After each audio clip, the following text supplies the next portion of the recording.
I'm a huge fan of podcasts in general, and I subscribe to numerous music business and entrepreneur podcasts on a weekly basis, as well as some production-related ones.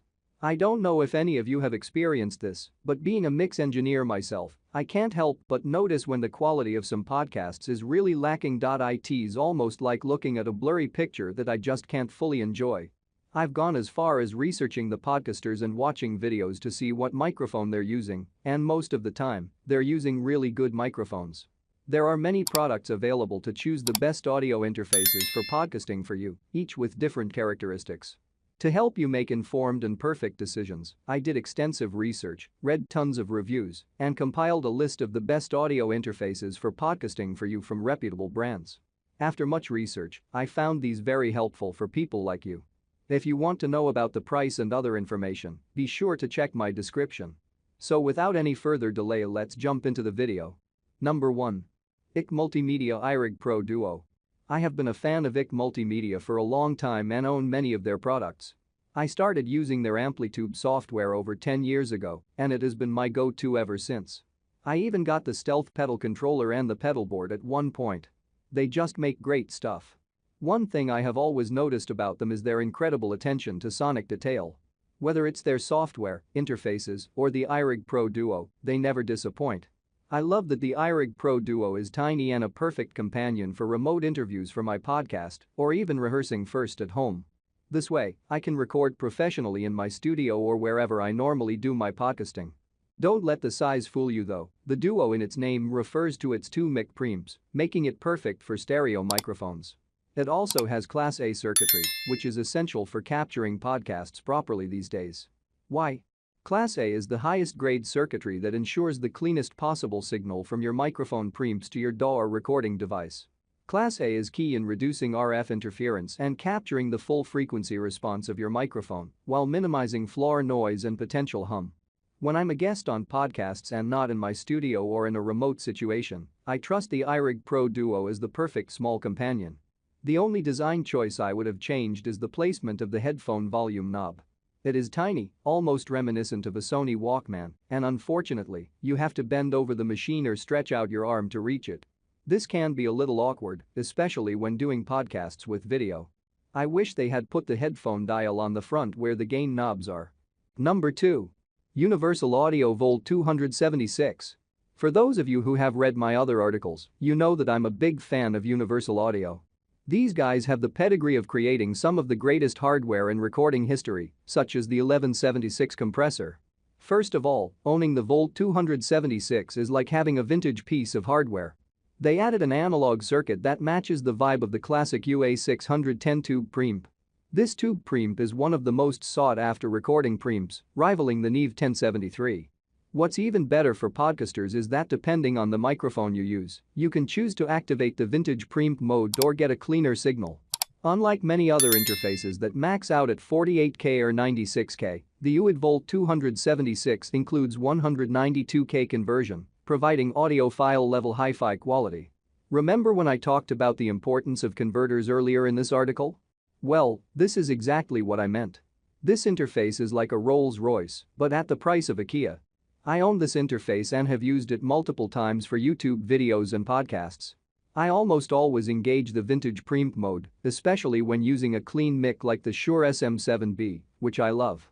To top it off, if you have a guest on your podcast who is really loud or really soft, they have included the real circuitry of their 1176 compressor. It's not just an emulation, but a real analog compressor built into the interface. The only thing I wish they had added was a battery-powered option. Although it is USB bus powered, it means it's not as convenient to use on mobile devices only. Number 3. Zoom PodTrak P4. The Zoom PodTrak P4 is my top choice device whenever I'm recording a podcast with more than 2 people. I first ran into the issue of getting good sound from remote phone interviews during the pandemic. When I stumbled upon this product in one of the Sweetwater catalogs, I was immediately sold on it because of a cool feature called the Mix Minus. This setting automatically adjusts the input volume of phone interviews, which is genius. Zoom has always been great at packing a ton of awesome features into its products without making the interface look crowded. The PodTrak P4 is probably their best offering so far. Not only does it give you 4 inputs, each with phantom power, but each person in the podcast, up to 4 people, also has their own individual input gain knob and headphone mix knob. Therefore, this device also works as a mini mixer for multiple podcast guests, which is incredible. One of the most clever features is the addition of pads, like those on a sampler, that let you trigger sound effects and intro music in real time. It's a really cool and creative feature. Realizing that interviews may sometimes happen in crowded or remote locations where setting up a laptop may not be ideal, the Zoom PodTrak P4 can record directly onto South Dakota cards. This gives you a lot of freedom and flexibility when it comes to positioning. It also has a battery life of 3.5 hours, which is handy and can be powered via USB if needed. The only downside I've noticed is that the highest resolution is capped at 16-bit 44.1 kHz, which isn't ideal. But don't worry, it doesn't mean it sounds all lofi or anything. Number 4. Focusrite Vocaster Two. Focusrite was among the first to make game-changing solid-state mixing boards and professional gear, all designed by the legendary Rupert Neve. They also played a big role in making the circuitry for early Pro Tools interfaces. Even though they've been kind of quiet lately, their products are still top-notch. The Vocaster Two is a prime example of Focusrite's high standards.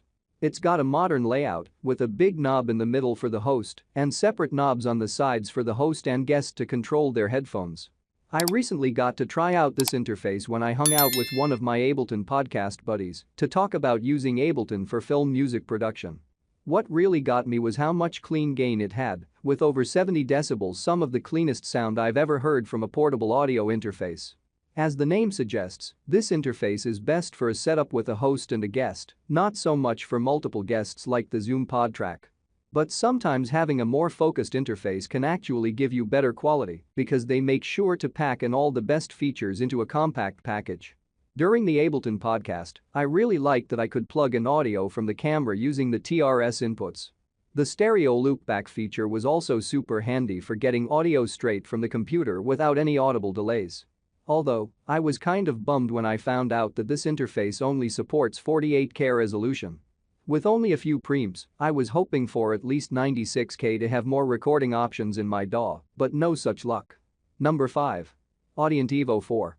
The Audient Evo 4 is a direct competitor to the Focusrite Vocaster, featuring a similar minimalist layout. However, the Evo 4 is much smaller, with only one knob. One complaint I had about the Focusrite was its limited maximum sample rate of 48K. Well, guess what? The Evo 4 can go up to 96K. This was a significant misstep for Focusrite. Nonetheless, in my opinion, the Focusrite is still a great sounding interface for podcasting due to its clear and modern sound. On the other hand, the Evo 4 offers a more hi-fi experience.